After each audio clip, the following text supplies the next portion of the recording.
TV atibatike zvechopu chopu 2026 handisuda zvehondo, handisuda zvekunetsa nevanhu, ndikuda peace, runyararo chairo ende ndikuda zvinhu zvekuti kana takatsikana konzi tongoonesana. But tisati tapinda mune gore racho, pane dzimwe nyaya dziri pending dzine dzakagumira paroad ende kune vamwe vanhu vanofungidza kuti vakuda kuuya kunovhura hombe kekupedzisira. Pane muganhu wavari kuda kudambura, so tabva tangoti regadza tingomhanyirana pamuganhu pacho. Sorry zvenyu kana ndafunga kukutsika ikonzi, but I think ndokanenge ari kupedzisira naye. Right. Comrade Nyoka Yemabhunu vari kutarisirwa kudzoka mukoti musi wa15 January. But vasati vasvika kukoti ikoko pane vanhu vagadzira kuti vada kunovauraya before 15 January iye. Idzi ndo nyaya dziri mumastreets izvezvi. Kana ndini ndichiti mastreets ndichitaura masources. Ndo zvinhu zviri paground. Imwe type yeevidence yacho inenge yabuda inonetsa kuti tizitanga kuikanda panapa because munoona kuzonobata munhu anenge ada kuzviita makamuita zvisizvo. But now nyaya iri panapa ndekuti munhu akatumwa na someone akapinda akasiyaisa order, is a certain comrade akasiyaisa order kuti imimi vanhu pari kunzi imimi vanhu vari kuswera naye vari mukati vasungwa vakangozvisungirwawo zvavo ndo vakapuwa that task. Vanodya naye almost every day ndo vakapuwa that task kuti makangowana mukana kana uchishandisika mukana shandisai mukana. Ende pakataurwa mari dzakanaka dzitori paground, mari dzakaiswa dzikanzi endai munoita se munopedzisa basa. Zviri kutivhiringidza honestly zvinhu zvese izvozvi because hatisi kunzwisisa kuti nyaya yemunhu ndeyechii. Comrade Nyoka Yemabhunu havasati vaconvictwa. Comrade Nyoka Yemabhunu is still a suspect. Ende kwavari kunenge uchingori kurimandi ndokwavari kungogarira vari kubva paya izvizvo zvekuti tigore neri parari tikatonojambira kupinda tikangopinda April pataka kupinda rimwe gore takutotaura kuti Comrade Nyoka Yemabhunu anenge akukwanisa kugore vari mukati. Handi muri kuunderstanda mafights ava handizivi kuti ndiye pachii, but ini chandounderstanda ndechekuti vanhu havadi vanhu vanotaura chokwadi, havadi vanhu vanounganirwa nevanhu because chinhu chiri kuita kuti problem munhu apinzwe ma1 SA waya. Comrade Nyoka Yemabhunu hapana musi wavakabuda vakaonekwa vakabata kana pfuti vachimhanyisana nevanhu muHarare maime kana kuita sei, no. But the way yavaicommunicata nevanhu kanotora vanhu mamasses imimi ndo yakarwadza ZANU-PF. Christopher Mutsvangu anotozviti anotaura but iye akasvika pakutobvumawo kuti kune imwe type even up to now, even kwatarisa his recent yaanga ari kuita iye achitaura kuti ana Nyoka Yemabhunu yakapedzera kuti pajongwe press statement press conference yakapedzera kuti pajongwe house ya aitaura on the issue of Nyoka Yemabhunu. So muri yeZimbabwe nyaya ingoripo yandingotora ndirengoti kune vanhu vari kutumwa kuita zvinhu zvisina basa vachida kushandisa zvazvoda kushandisa vamwe vasungwa vakasungwa nemunhu zvaya zvongoti hai meme vanhu vekunoku handive uku hamutye ngozeremu munhu obva atisa task kuti munhu apfuudzwe. It's very bad. Pandatambira nanyaya iyoyi hazvina kundibata mushe. Saka inini ndiri kuti chii? Ndiri kuti tiri kuzviziva and any slide mistake tiri kuzvibudisa. Pakangoitika any mistake yekuti kune chazoitika kuna Nyoka Yemabhunu akazonzi azorutsa azoita anything, handisi kumboseka ipapo kana musati mamboona kupengereka kwangu. Handisi kuramba ndati ine peace nenhingirikini ndo yandiri kuda, but that thing zvikangoitika chitask ichocho ngatimbochidirawo jechaka zvimbomira. Hatisi kuda, we don't want that, we can't afford to lose lives. Nyoka Yemabhunu zvaakatadzirwa zvakawanda mukunzwisisa kuti family yake tarisai kuti vana akatodzorwa mashure even iye pakushandira mhuri chaipo. He is a Zimbabwean citizen like all of us. Zvazonyanyodii chii chaazonyanyoita chekuti munhu anonyanyobva atsomwa zvekunyanyobva adaro zvanyanyoita sei? And the funny thing amunombotsomba vanhu vakaita sana Geza makangondoti tik pana Nyoka Yemabhunu ipapo because munoda kwakaita kumatero kuya ndokwamunenge muchitsvaga. So tiri kuti chii panapa? Pachabuda documentary rekupengereka zvikangoitika izvozvo kubva musi wakasungwa Nyoka Yemabhunu achizobviswa kwaanga ari ikoko nemunhu akamudeedza achimufonera kuti uyatite zvakati nevanhu vari kuningirikina vese tikuvaziva. Pane two options aiswa paground izvezvi because they are looking forward to compromise him. Toita sei kana kuti alright it's okay akaramba this deal imimi wakomana munobva madai so ndo two task aripo ndo mamirira akaita chinhu chacho. Isusu manje taita sei tagara tachionera ayo makazoi compromise ana pachenyu, we don't care.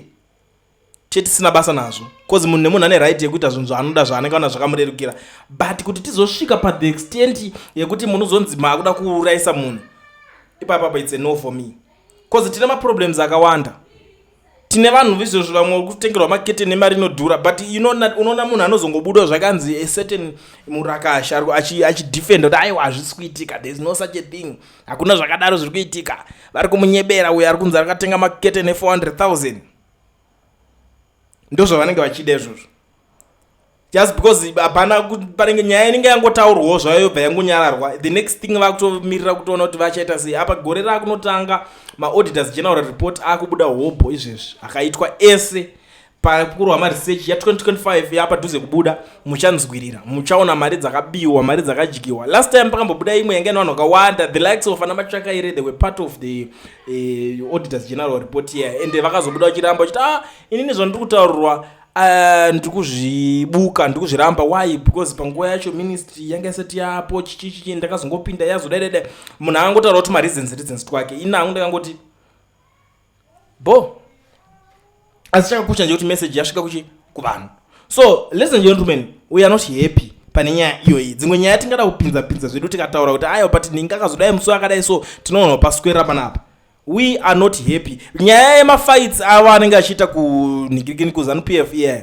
2026 we don't care chero vakabuda umwe munhu achiti toda kuzorowana naye tozodai so chero ukatobuda wakabatana kolala mlangagwa tinongova tongoseka chete asi zvamuchanetsana kuZANU-PF hatichadi kudzinzwa nyaya idzodzo because gore rine 2025 ratiremera tiri kutaura izveso kuti Malcolm Masarira popular known as Traore achiri mukati ndanzwa vanhu vakawanda rondibvunza raufa chichakazoitika pana Traore achiriko kurimandi hama dzadiwa tina vanhu vakaita sana baba mudiwa vachiriko kurimandi vakabatwa izvo zvakavharirwa tina vanhu vakaita sana baba mapango mapengo vachirimo mukati vakavharirwa izviso hapana atabuda tine vanhu vakaita sana honorable Chagwiza Goromonzi South former MP uyo kurikolewa nana Chabangu paipa achinzi zita rako taita mistake I think it zvakanakira pakuti takatoshandisa mukana ndakaita mavideos na honorable Chagwiza vasati vatoro vachiexplain kuti chichakazoitika vachipinde kuti vapinde politics vachizobudiswa naChabangu ende vachizoexplain vachiexpose dzimwe nyaya kuti isusu vanhu vakadayana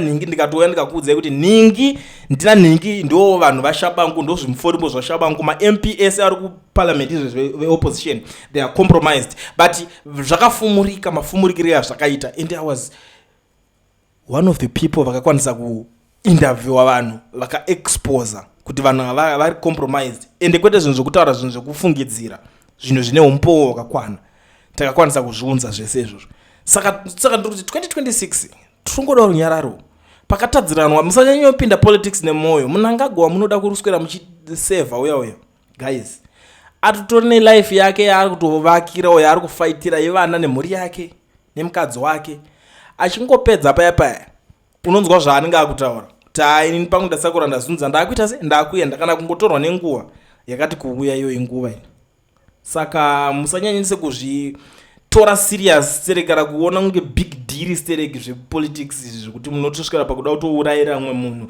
kuna vanhu vakawanda vekuti izvezvi vakaurayira vanhu mugabe chaichaio izvezvi but vari kupi izvezvi muripi haufa iri sei life muri kutambura hamusi kutambura zvakafanana here wozonoraya munhu uchita but ari kutigonera mnda tikumbowana tumasalari nyana moita zvinhu zvisina nebasa rese but now mugaba kusina katobva kwatone imwe new system yekutoti hamuna kana access kwairi because mamuri lawyer kuna mugaba unezonga ri lawyer kuna mugaba vanozombowana jezi kuna mnangagwa ndo maetikira zvakangoita saka makangosiyiwa mapoliticians ando zvavari vanongouya vachienda even iwo ukatojoina mapoliticians kune majongwe emapoliticians vakuru venyaya ndo zvavangori vanongouya vachienda iwo ukatoindawo muparliament mako uchasara kuti ujigiwe muparliament unotsvaga imwe career yekuita saka handione zvine reason yekuti moya muchiita chicomparade chekuti muda unzi muda kupfuudza munhu as if it's not enough zvamakamuitira munhu gore rese rakadzokerwa mashure mukomana hapana kuti paanga achaita business rake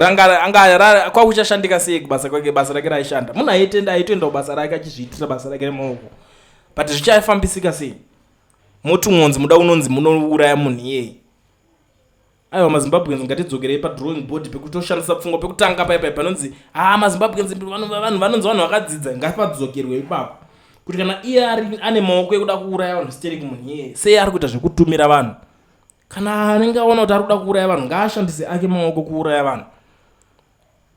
Mhosva inosara iri paari. Kana zviri zvengozi, ngozi yacho inosara iri paari. Kwete kuti ngozi dzekutsvagirwa nenyaya yeubenzi zvekusaziva zvemunenge muchiita ikoko. Anyway, I think iyi nyaya iyi ndatopedza, ndoramba ndichidzokorodza nezvayo because ndati ndichapfumura vanhu. Ngazviitike handetoni.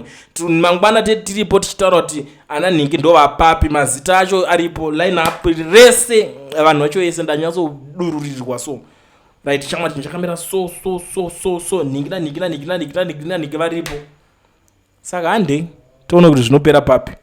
Pana nyoka yemabhunu ayo siyawo munhu aitewo life yake ingonzwaiwo tsitsi ngoitaiwo moyo vana vevhu moyo chaiwo kungonzwisisawo kuti uda kutosvika pakunopedzisa munhu.